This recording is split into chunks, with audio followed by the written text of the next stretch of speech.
This is Teachers Talk Radio, and you are listening live.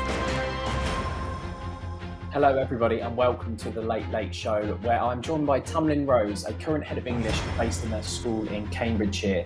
And tonight Tamlin and I will be exploring which novels are effective in teaching Key Stage 3 students and how impactful they could be. We have several recommendations for you and would love for your comments and ideas too as we settle in for an hour of literature-focused discussion. This is Teachers Talk Radio, and you are listening live. Tune in live at ttradio.org, or to join in the conversation, download the Podbean app and search Teachers Talk Radio. Follow the hashtag TTRadio. Tune in, talk it out with Teachers Talk Radio. Hello everybody and welcome to the first episode of The Late Late Show with myself, Ritchie. This is my first show with Teachers Talk Radio, and I think perhaps it might be an idea to start with a little bit of background about me. This upcoming September will be my 10th year of teaching after starting my career in Wellingborough and as an ITT teacher of English. I continued there for a second year as an ECT before making the tough decision to move closer to home to a school in Peterborough. After spending 3 years in Peterborough, I moved to a school in St Ives in Cambridgeshire to become a Key Stage 4 coordinator again of English, and a year later became the head of English there for 3 years. After achieving what I set out to do, last September I was appointed to an assistant principal role in a different school in Peterborough, where I oversee the English and film department, as well as the whole school's reading and fluency strategy. My hobbies include Liverpool Football Club, rugby union, reading and running, and I have recently and perhaps rather foolishly accepted a London Marathon 2024 placement. So I'm sure over the course of the next 6 months, I will inevitably be cursing my decision during the winter training months. Hopefully that gives all of you a little bit of familiarisation with me, and if you're still tuned in and didn't turn off at the supporting Liverpool admittance, we might just make it together over the course of this next hour. Tamlin, I'm joined by you today. How are you? Yeah, I'm good, thanks. Absolutely. Really well. Good. I'm really glad you are my first guest. And at this point, I would like to welcome Tamlin, who's current head of English at a school in Cambridgeshire. And as I said, I'm delighted to welcome Tamlin as my first guest. She's an absolutely brilliant practitioner who has an incredible vision for all things in education, but especially within the English curriculum. How are you this evening? Yep, I'm good. Just enjoying my summer holidays, as I'm sure everybody else is that's listening. I know. Unfortunately, though, it's towards the back end, but we won't talk too much about going back to school quite yet.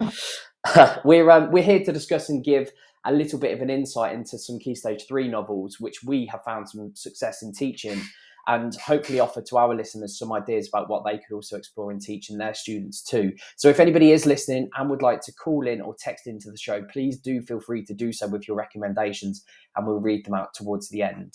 So firstly, I think it's important to explore how important novels are in the curriculum. We give so much time as English teachers working through novels and dedicating time to them. So Tamlin, I'll pose you your first question. In your opinion, why are the right novels so important to teach in secondary schools? For loads of different reasons, obviously. Pitched at the right level, students can just explore a whole host of different contexts and experiences. The right novel is a brilliant way into some really difficult ideas and themes. The right novels can also kind of allow access to lots of obviously reading skills, but also writing skills, speaking and listening skills, and not to mention empathy, lots of different perspectives on social, moral, historical context and things. So I think if you choose the right novels, you can really open up your students' love of reading, as well as a whole different kind of route to a different type of education.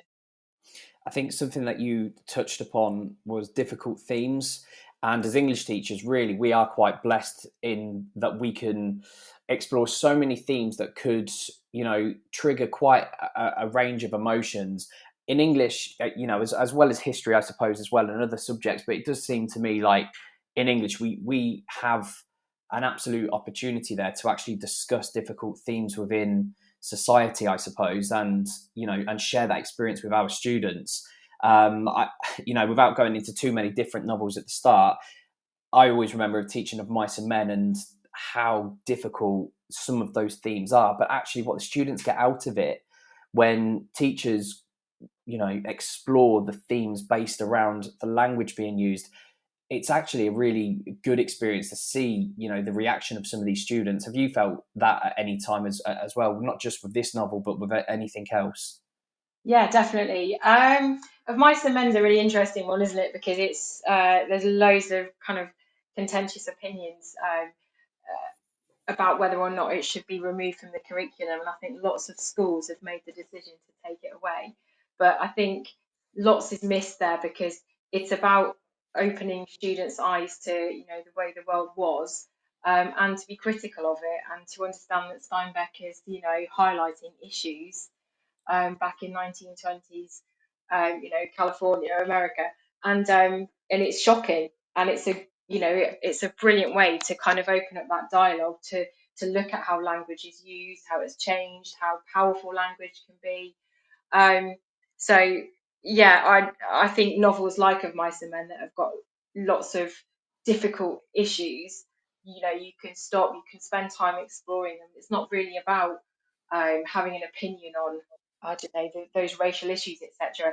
It's about looking at how language works and just looking at how that is connected to a context, because all novels are a product of their context, aren't they? And it's about understanding that and how times change. Absolutely, and I think a lot of students feel uneasy reading it now because of the issues Yeah. that are explored makes them feel uncomfortable, and that really is a good thing to a certain extent because they know what language or what themes are being used is incorrect in today's society. So it's really important actually not to shy away from some contentious issues, but actually to challenge them as well. You also mentioned speaking and listening, which is really important actually because as the years have gone by, the weighted element of the speaking and listening exam has become less and less until it's now zero. I mean, even thinking about reading novels and student reading, whether that be popcorn reading or actually just being read to, how do you think students' speaking and listening skills develop through novels? I think one of the key things, the more you read and the more you're read to, the more you get to experience, good reading, and um, and also vocabulary, and also different genres of text, different styles of writing, and naturally they're things that you kind of then take on board yourself, um, and you can kind of mimic in your, um, even just your speech writing, etc., is all massively improved by having, but I suppose by having good examples of grammatical forms and things, being exposed to those all of the time, your standard of speaking just naturally is better without even realizing it. And that's something that you can really tell students who read, um, when they're far more articulate than students that, shy away from reading, or who aren't particularly interested in reading. So I think over the last few years, especially with COVID as well, I think students find standing up and speaking or debating or even writing speeches really, really quite difficult.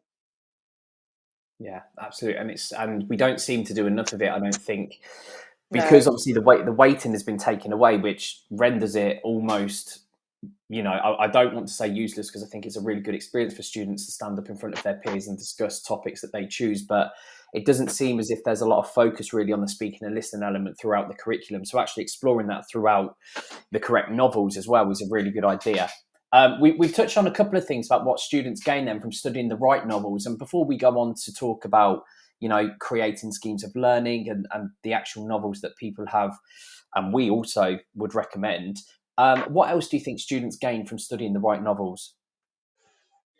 I think we've kind of touched on lots of it already, but I think studying the right novel, it acts as a springboard for being able to access lots of different areas um, of the curriculum, as well as just English. And you can, just for example, I'm just thinking about, I'm just trying to think of a good example. So you could, as you're reading a novel, you could kind of stop, pause, and look at, poetry, song lyrics, examples of non-fiction that are thematically linked to the text that you're reading.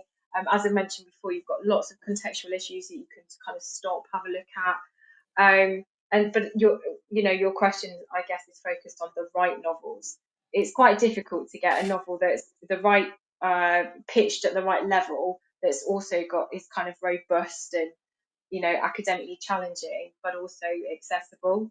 And I think that's all part of the whole, encouraging reading right from year 7, so that students are reading at the right level to be able to access those texts, and they become more challenging as they get onto GCSE. I'm not sure if that's answered your question or not, but I think no, absolutely. I mean, no, absolutely. I mean, we mentioned how great the novels are and what you can learn from it, and I suppose that leads me on to my next question: is what is important in the planning of the scheme of learning when you're looking at novels, and in your opinion, what should you consider when you are studying novels? What should be embedded into that scheme of learning? Pretty much as much as you can cram in there. I think that, again, reading a novel, a class reader should almost just be, as you read, you should be able to access all aspects of the curriculum. And if we're thinking specifically about English, we'd be looking to make sure that we're including, all of those skills that are assessed at GCSE right from year 7. So, making sure that in our units of work, we've got a really clear sense of the final assessment, obviously, and and where your formative assessments lie, but also that you're targeting, as I say, different genres of writing, reading, that you've perhaps, you are allowing yourself to look at, I don't know, unseen poetry comparisons, looking at how, a particular issue is expressed in a fiction text, but then also in some non-fiction. So, for example, I'll give you an example that if you're looking at anything to do with, I suppose mental health, you can look at song lyrics are a great way into that. You've got some brilliant poetry you can have a look at, but then you've also got some non-fiction stuff. Prince Harry, when he talked about his issues with mental health, it's your novel and your scheme of learning it should almost be thematic, I think. Hopefully we've moved away from the days now where you just look at just that text and that's it. Schemes of learning should be thematic, and they should explore the text whilst also kind of almost acting as a bit of an umbrella to allow lots of different creative areas in as well. That's what I'd be looking for. I'd be looking to make sure that your novel is kind of broken down, and where you can, you're setting relevant homeworks and perhaps extended learning projects that go with that. You can incorporate any trips, any visitors coming into school, and that as long as I think with a novel, the most important thing is you've got to finish it. Sometimes we get caught up in all of the other things, but actually the students really enjoy the story, they really enjoy the narratives. So it's about planning really carefully, and taking as much time as you need as well. So some of the kind of beefier, more challenging novels are going to take you a whole term, but that shouldn't be boring. That should be you reading a chapter or a couple of chapters and then doing all sorts of different activities and expanding on that, for as long as it takes. But yeah, I do think you need to finish the novel, and that all needs to be planned in, so it's really cohesive, but bringing in lots and lots of other things as well. Does that make sense? Absolutely, yeah, absolutely. And I'll go into what I found as well in terms of planning novels in a moment. But thank you, everyone, for your recommendations so far. We will be reading them out during the second part of the show. And just a reminder, if you are listening, please do send your recommended Key Stage 3 novels into us and help us to create a positive and helpful experience for all of those listening. Likewise, if you're listening to this as a podcast or using the listen back feature, please feel free to tweet us and we'll retweet these ideas too. It's time for a fresh start to language learning. Pearson EdXL's new student-centred French, German and Spanish 2024 GCSEs cater to the needs of all learners, regardless of their background, ability or reason for studying. Rooted in learned language knowledge, their assessments are transparent and accessible, allowing all students to showcase their language skills. Through inclusive and relatable content, the new Pearson EdXL MFL GCSEs build a shared cultural capital that helps students develop an understanding of and appreciation for the wider world. Find out more at go.pearson.com/MFL GCSE 24. This is Teachers Talk Radio, and this is Teachers Talk Radio News.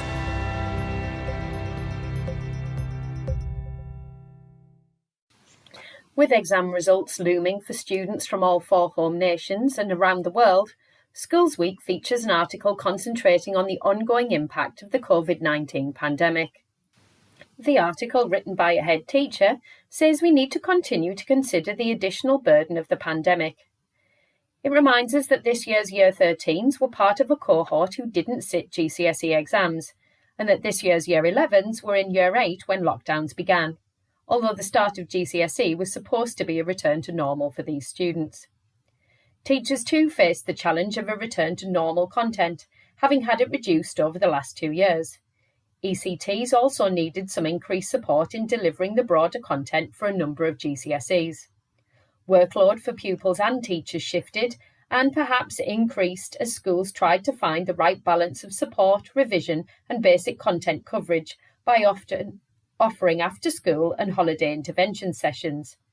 Whatever happens for individuals on results days this year, the ghost of the pandemic, he says, has not disappeared just yet. The Guardian reports on new local government association research which suggests council-maintained schools in England outperform academies in Ofsted ratings. The research found 93% of council-maintained schools were ranked good or outstanding by Ofsted as of the 31st of January 2023. This compared with 87% of academies that have been graded since they converted. The study also found only 57% of academies that were already an academy in August 2018 managed to improve standards from inadequate or requires improvement to good or outstanding, compared with 73% of council-maintained schools. The research has prompted many to question the evidence for a move away from council-maintained schools. Currently, 80% of secondary schools and 40% of primaries are academies. Councils were last able to open maintained schools in 2012. A Department for Education spokesperson said academy reforms have played a major role in increasing the proportion of good or outstanding schools. Mary Bousted of the National Education Union said allowing local authorities to open new maintained schools would boost the ability to respond to demographic changes by opening quality provision. Whilst the research has been seen by many as a warning about the risks of government policy on academisation, some have pointed out that because schools who are failing are required to convert to academies, the numbers are always going to be skewed. A report by the Children's Commissioner shows that eating disorders such as bulimia, anorexia and binge eating are on the rise in England. Figures suggest that in the UK an estimated 1.25 million have an eating disorder, but that young people under the age of 25 are disproportionately affected. The report points to NHS figures which it says show a large and recent increase in the numbers of hospital admissions for young people due to eating disorders, with almost half being for those under 25. Whilst the large majority of those affected are female, admissions of young men have more than doubled in the period from 2015-16 to 2020-21. However, according to the report, whilst the number of children and young people starting treatment has more than doubled, so have waiting times for the beginning of treatment. Urgent cases now take more than 12 weeks to begin. The report suggests that government need to tackle some of the drivers of disordered eating, including online content and forms of social media. In the USA, the Education Secretary, Miguel Cardona, says the Supreme Court decision to eliminate affirmative action may help to axe legacy and donor-based college admissions. The Guardian covers the story which focuses on the college admissions process across America. The wealthiest Americans, who are overwhelmingly white, benefit disproportionately from college admissions based on familial relations with alumni and school donors. Cardona praised colleges who have already stopped legacy admissions, including Wesleyan University, Johns Hopkins, and Massachusetts Institute of Technology. He said these and other schools were making sure they're doing more for diversity than they were doing before the end of affirmative action. He did, however, make his criticism of the decision by the Supreme Court clear, when he said that there are brown and black kids who are going to feel like they're not wanted. This has been your Teachers Talk Radio News with Joe Fox. So before we went to the news, we were exploring the planning which needs to be considered when creating a scheme of work for teaching a novel. And during my ITT year, the first scheme of work that I ever created was with my mentor, Claire, who was a phenomenal teacher and mentor, alongside a brilliant Key Stage 3 coordinator called Sophie, who showed me, what can now probably be described as a very old school way of planning a scheme of learning. It's all on A3 sheets of paper, sectioning the pages into lessons. We had post-it notes dotted all around the A3 sheet with key ideas and tasks to consider for each lesson. And we worked out how many weeks it would take for us to complete. Because as you quite rightly say, at the forefront of anybody's planning should be to get that novel finished, and perhaps even putting a couple of extra lessons in there as a buffer too. But essentially we started with the outcome. And now a lot of people say that you shouldn't start with the assessment and work backwards, but this was 10 years ago when we were planning, and we really wanted to think, what was it that we wanted our students to be able to do after the novel had been taught in each lesson? Is there an approach that you would recommend in planning schemes of learning in terms of structuring your schemes, or even in terms of assessment? To be honest, I'm quite old school, so I would have literally, like you've just said, but probably electronically now. The amount of time I've got.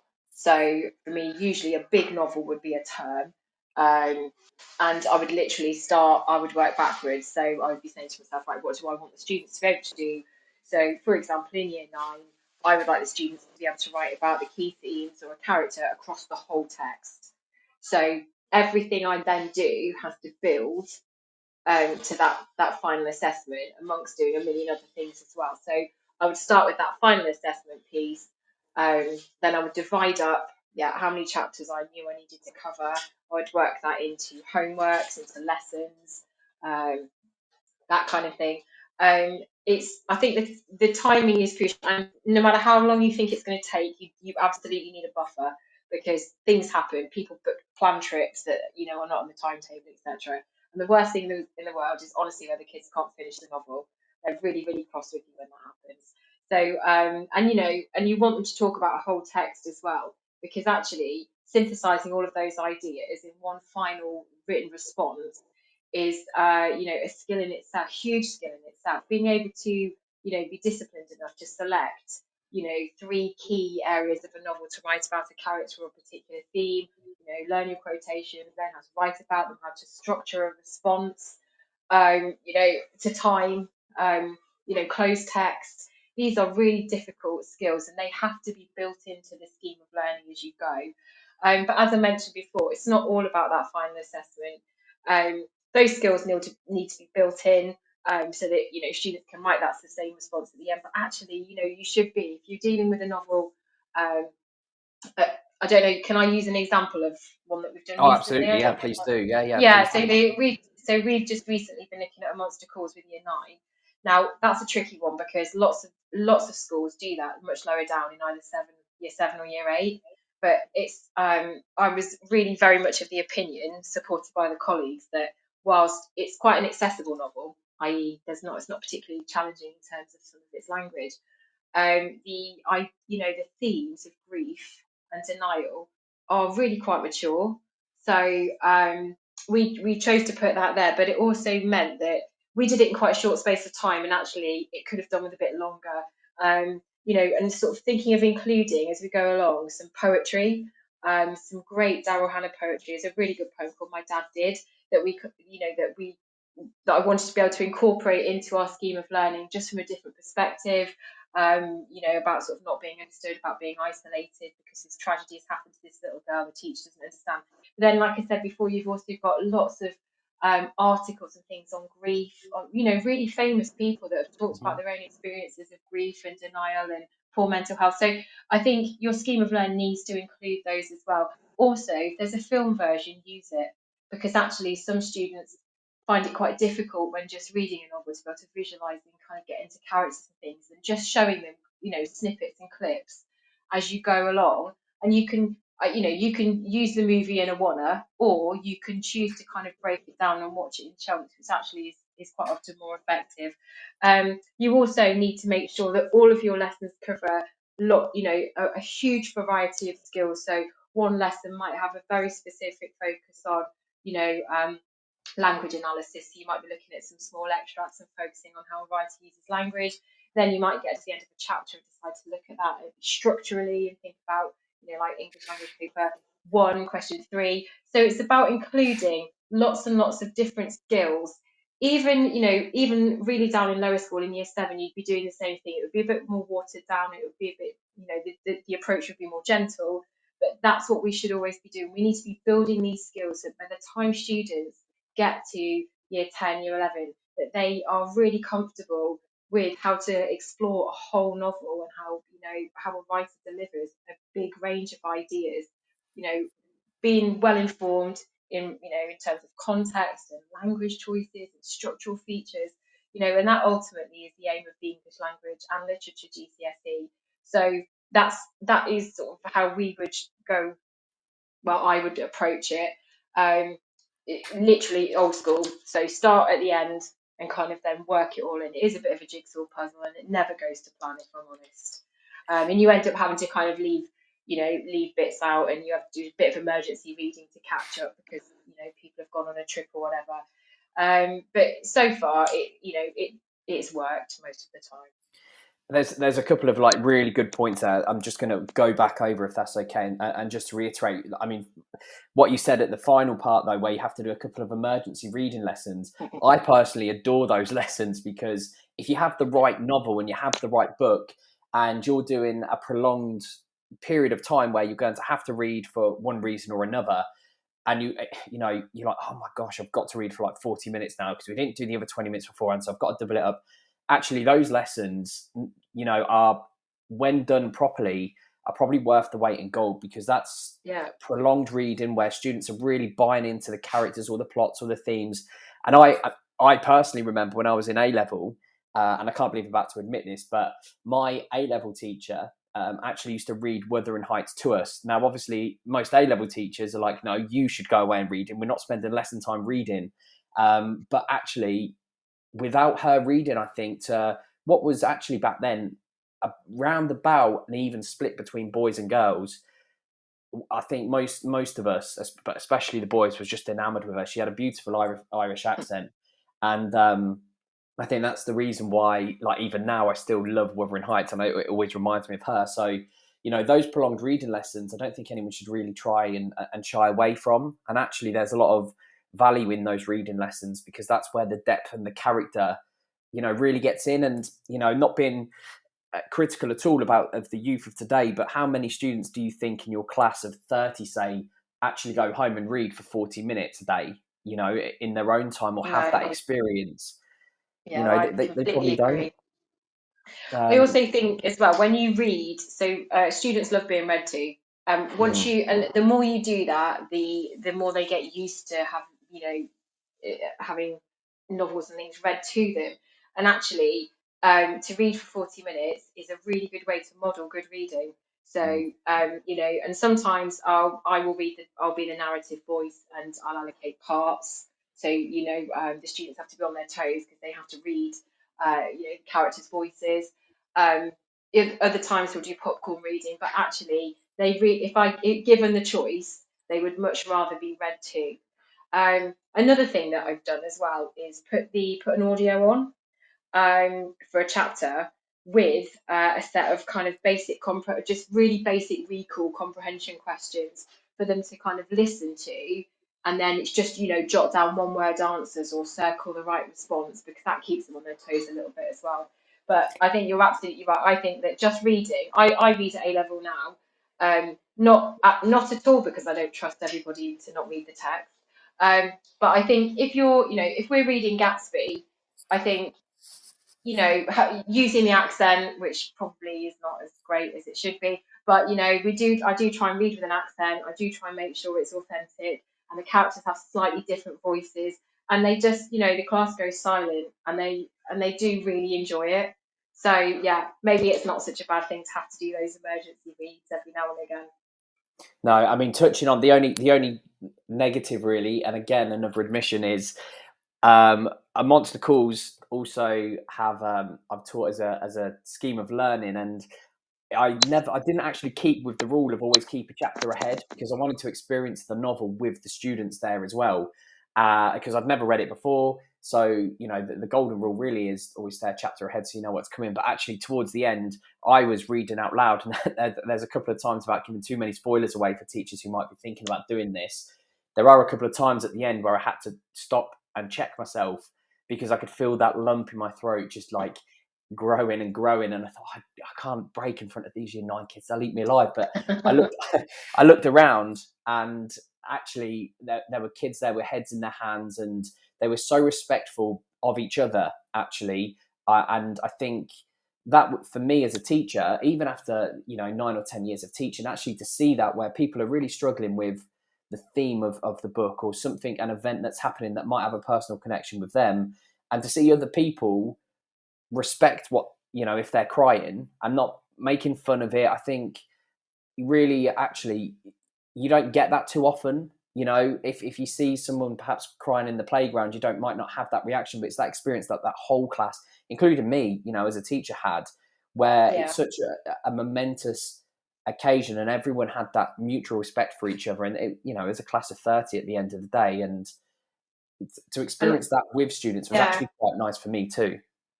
I completely agree, and also, so when you read a novel with a class, you invest, like you've said before, you invest in the characters and the plot and the details, and you discuss and you explore in lots of different ways. But sometimes that is just, it's just a class discussing. Well, Miss, why is he doing that? I don't get it. Blah blah blah. And you talk about it, and I think that builds a sense of empathy.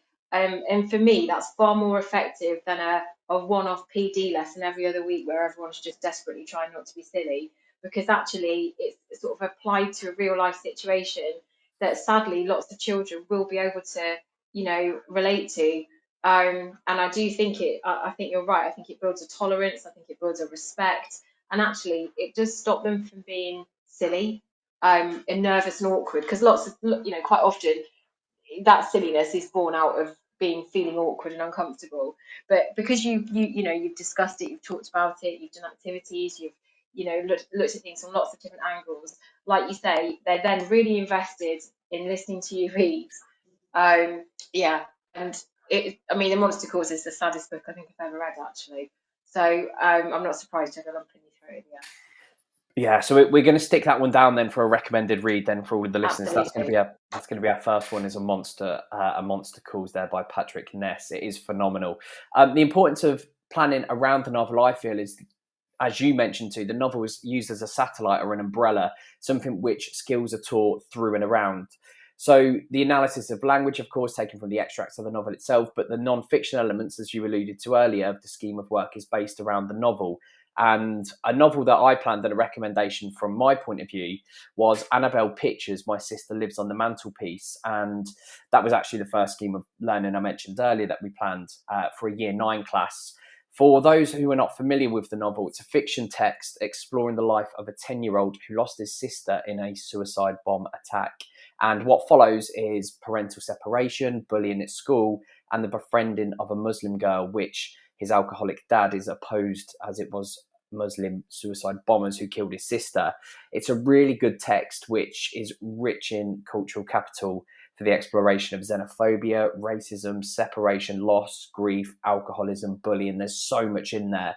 And we really wanted to make sure that these were covered, the themes in the lesson within the novel, but also teaching skills based around it. So, for example, we used the London terror bombing attacks to create a non-fiction piece of writing, and we have the background and the context of that event, which also goes in with the novel.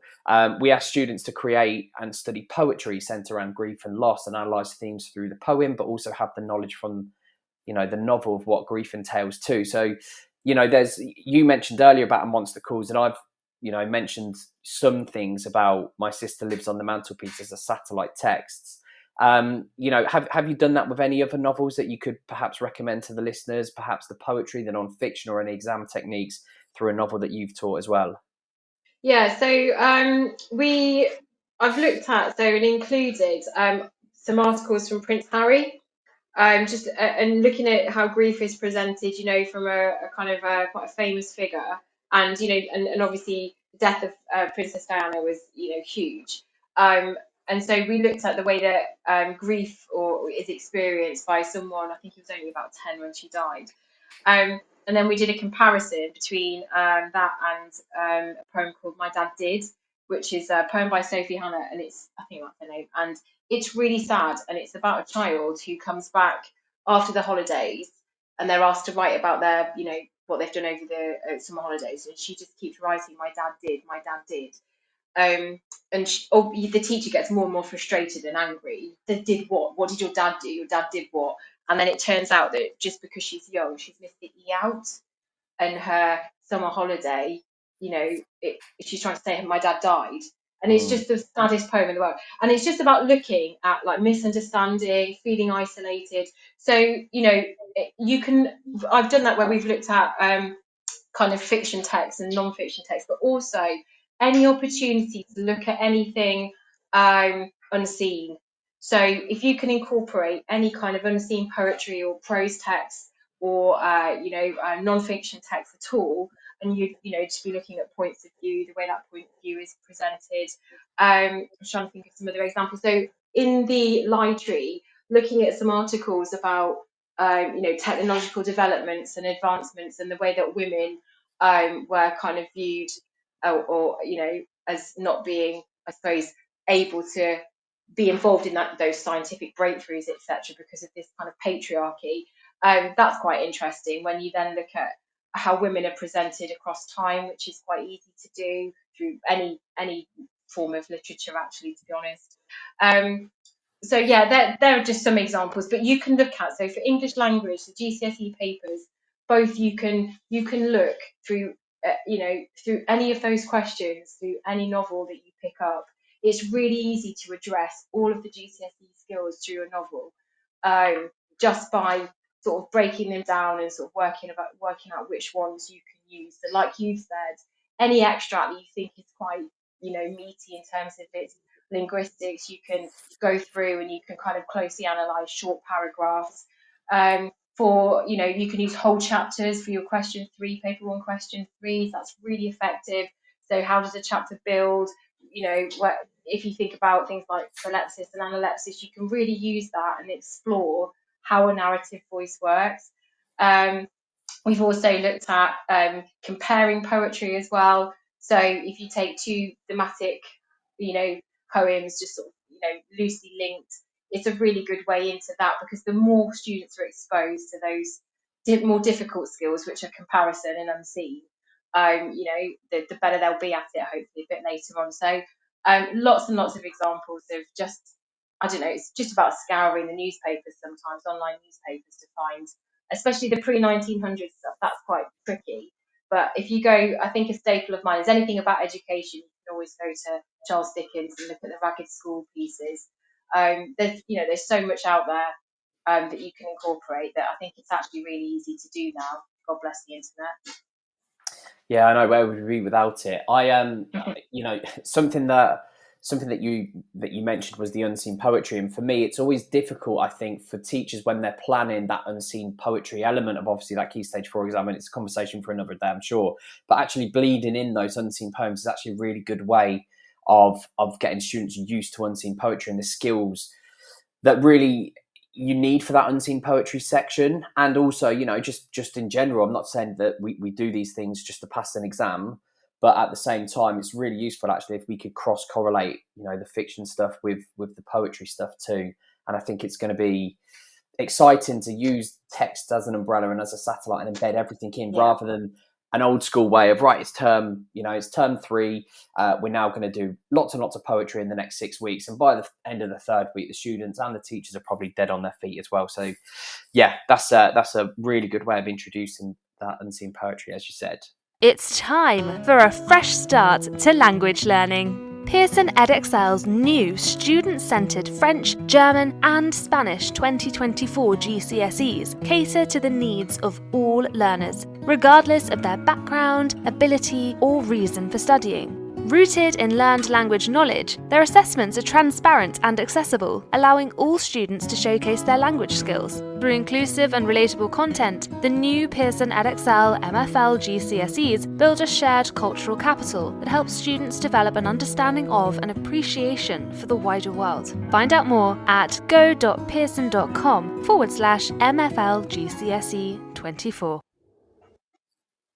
So let's go on to some of our some of our recommended novels then. And we've already mentioned, I'm sure, some of them, and hopefully people who are listening, we will get on to your recommendations too. But, we've probably mentioned, we said A Midnight Calls before. My Sister Lives on the Mantelpiece, The Lie Tree. One for me that was in my ECT year, we had a book called The Midnight Zoo by Sonia Hartnett. And it's a short book. So if people listening to this are looking for a short book, it's 208 pages, and you can get through it quite quick. I would recommend it for a year 7 or 8 class. Again, because it's child fiction / teen fiction. It's sad, like that's all teen fiction is. So you are going to have to bring some Kleenex with you. But essentially, it's about 2 boys, Thomas and his younger brother Andre, who have fled their Roman encampment, which basically has been besieged by Germans. It's set in World War II, Eastern Europe, and they carry Wilma, their baby sister, in a sack, and they found a bombed out town, completely derelict. It's just those 3 little children there who you come to find immediately endearing, and they discover a zoo, and in it are a wolf, an eagle, a monkey, bear, lots and lots of different animals who magically can speak, and they tell their stories to the children as they try to understand what's become of their lives, and when they try to figure out a way to release the animals and almost like what it's like to be free again. And it's all very magical, etc. Obviously, doesn't, I'm not going to spoil the ending, but I remember reading it. It's quite short. I read it in a couple of nights. I actually gave it to my wife, who wasn't my wife at the time, but she is now, not because of the Midnight Zoo book, but even, and she's not a massive reader. And I remember that she enjoyed reading it as well. And for students who have a shorter length of book or a shorter amount of time to study the book, it's a really good one. And that would be one of my recommendations. Any more from you at all? So this is an oldie, but a very goodie. This is a book by Anne Fine called The Tulip Touch. And it's absolutely brilliant, and it's not very well known. And the good thing about that is that quite often, if you pick quite a popular novel, class reader, they've already done it at some point during Key Stage 2. So this one, no one has ever read before. I've never taught it to year 7, and someone go, "Oh, I've known this, I've read this." So it's by Anne Fine, and the blurb at the back of the book, it says something like, "Nobody is born evil." And it's basically about a relationship between 2 girls, one of whom is completely kind of gaslighted and manipulated by a little girl who we find out is suffering, horribly from abuse at home. Her home life is absolutely appalling. And because of that, she acts out, she does terrible things. And it's just about how someone can get sucked into all of that and how difficult it is to break away. So it deals with like relationships. It's really poignant to younger children, like younger teenagers, because it's about sort of how you can be drawn by these things that seem really exciting at first, but then they become increasingly more destructive as she gets older. By the time she gets to the end of secondary school, some of the things that she's doing are, not only are they illegal, but they're absolutely completely immoral. They're awful. But by this time, the little girl's kind of all caught up in it, and it's again, I won't give the ending away, but if you've never come across it before, it's a brilliant read. There are some really imaginative, fabulous things in there. The Tulip Touch turns out to be the ability to lie with such incredible attention to detail that no one would ever think it's a lie. And the character's dad, Natalie's dad, calls it the Tulip Touch because Tulip can fabricate absolutely anything in really intricate detail. It's a complete pack of lies. And she goes from a girl that you feel sorry for, you feel huge amounts of empathy for, to one that you really struggle to like. And it's about it's just about how we deal with those things and how we deal with neglect and abuse, and the support networks that are there or not there for them. It sounds quite dark actually, and it is quite a dark book, but it is suitable for year 7, and they absolutely love it. It's got some brilliant stuff in it. Sometimes dark is good. It's that hook in there, and Mm. I'm not saying they don't read anything too dark in primary school, and it is sometimes, though, it is a hook, and it's that immediate shock reaction that sometimes Yeah, draws students in as well. So and it's there's real nothing wrong. life as well. Yeah, and they are perhaps the best books, the ones that people can relate to, and students can then be empathetic towards, not just Yeah. the novel, but everything that goes around it too. You mentioned actually that, some books are taught in Key Stage 2. When I first became head of English, I became head of English in the January, but obviously for a September start. So it gave me about 6 months to prepare the curriculum that I wanted to deliver at Key Stage 3. And I went around our local feeder schools, and on our curriculum was, of course, private peaceful.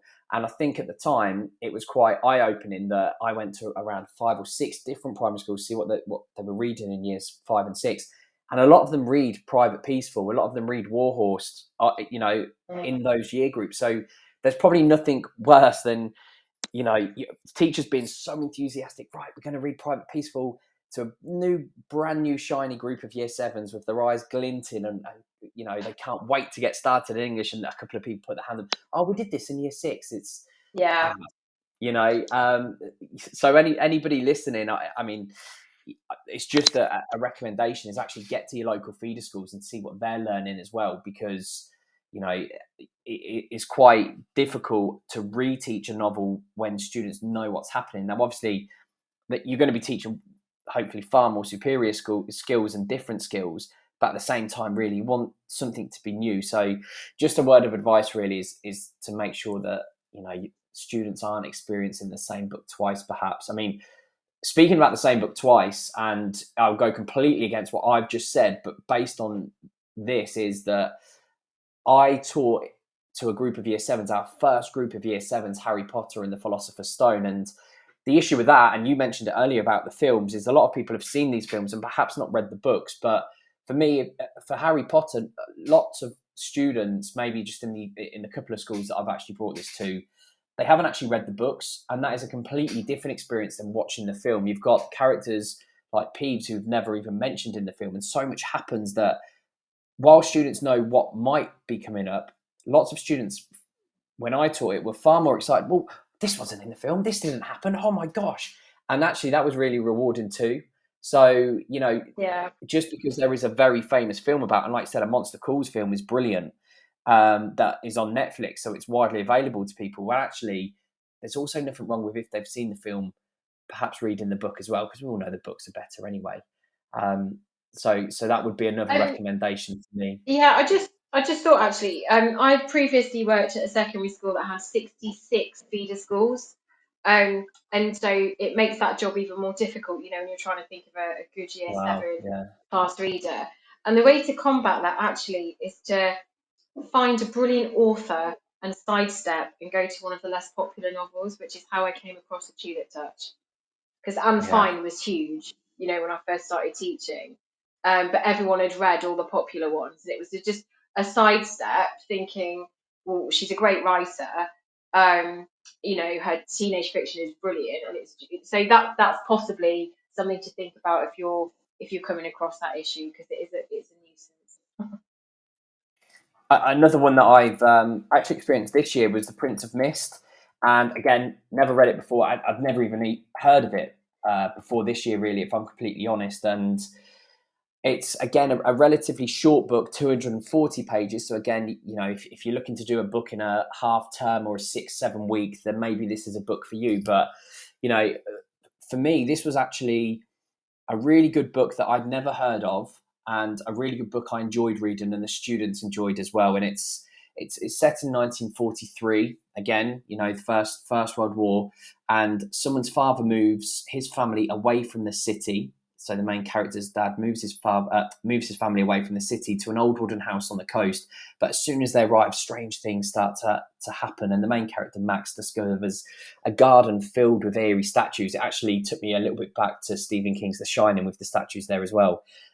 His sister's like plagued by unsettling dreams and voices. A box of old films is there as well, and it opens a window to the past. And there's always this figure, the Prince of Mist, in the background, and rumours about this, this Prince of Mist, and there's a mystery about a disappearance of a son as well who used to live in the house. So there's lots of different ideas here about the Prince of Mist, and it's a book so much about revenge. It's about doing the right thing. It's about not being drawn into temptation. And actually it was a book that, I really enjoyed teaching, and one that I'd never heard of before going to a new school. So again, you're constantly learning and constantly evolving, because, should I move schools again, that certainly would be a book, especially to year sevens, that I would recommend to teach, because again, the themes around it is incredible, really.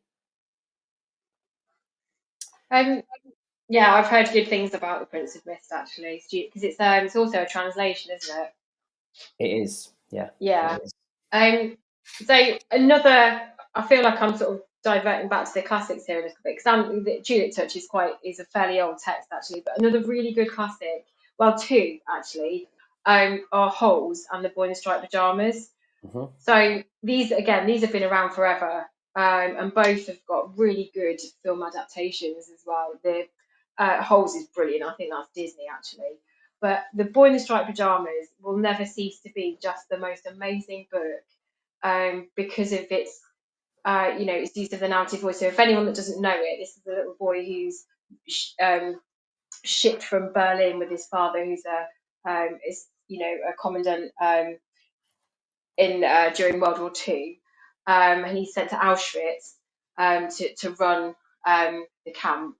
And obviously he takes the family with him, and Bruno, the little boy, kind of goes out exploring and finds another little boy on the opposite side of this huge fence with a shaved head, and he describes him as wearing pajamas.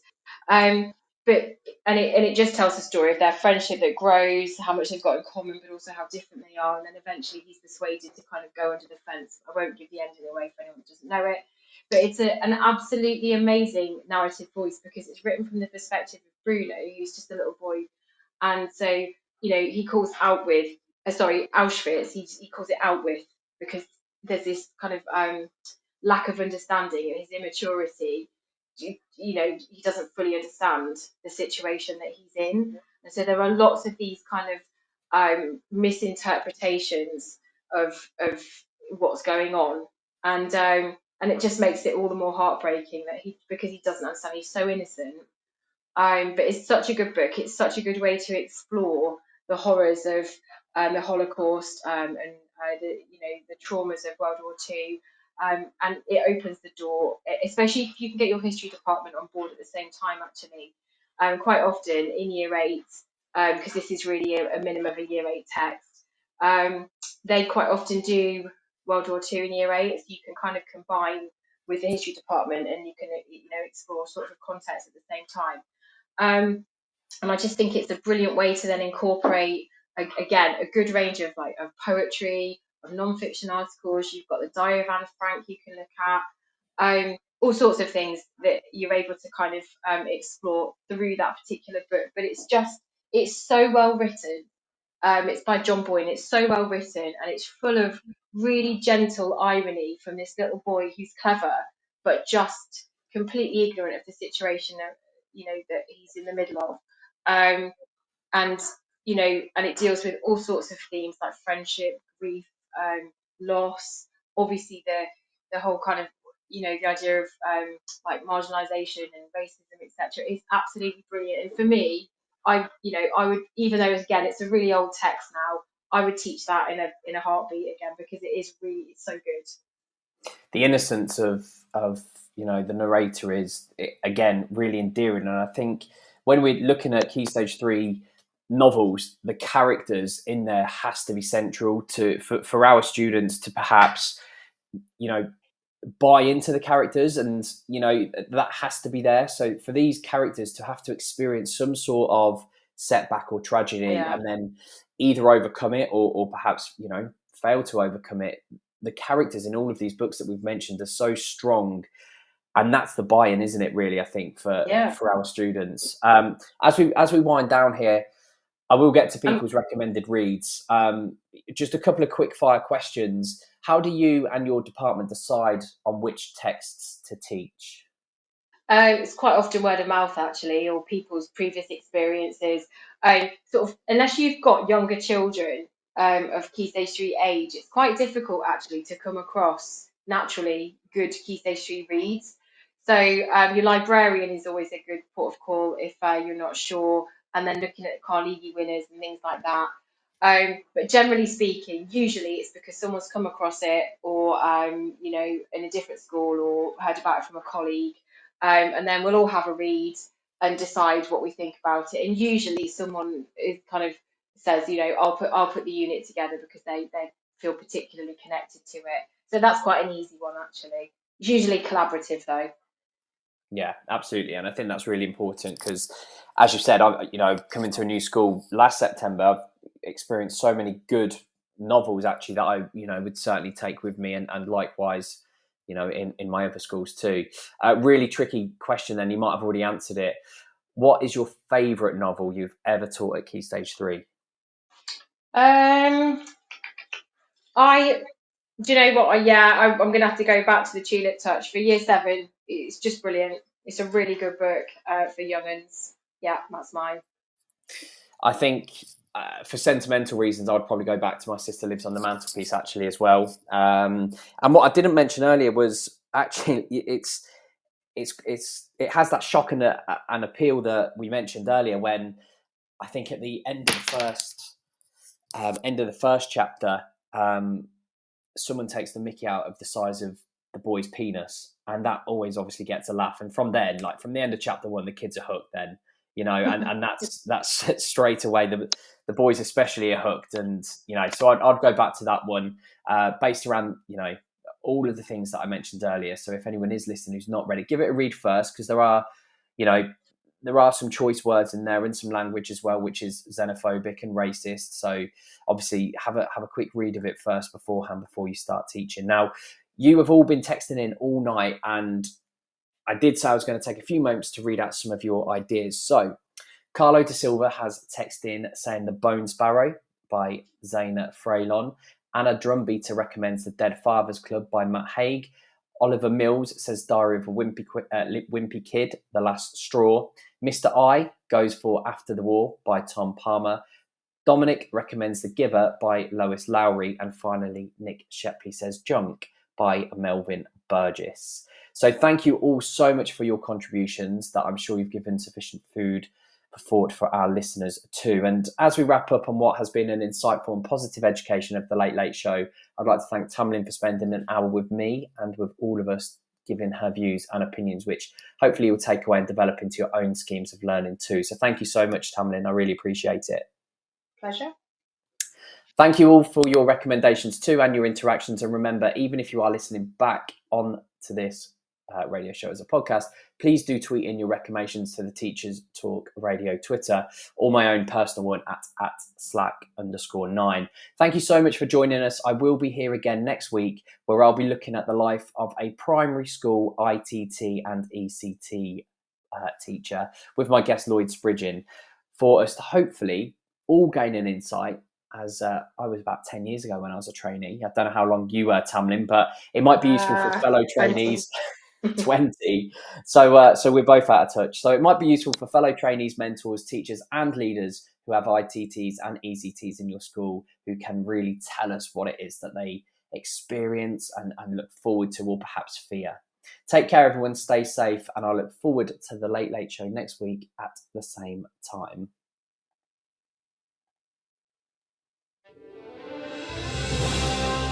You've been listening to Teachers Talk Radio. Tune in live and listen back at ttradio.org. We look forward to hearing from you next time on Teachers Talk Radio.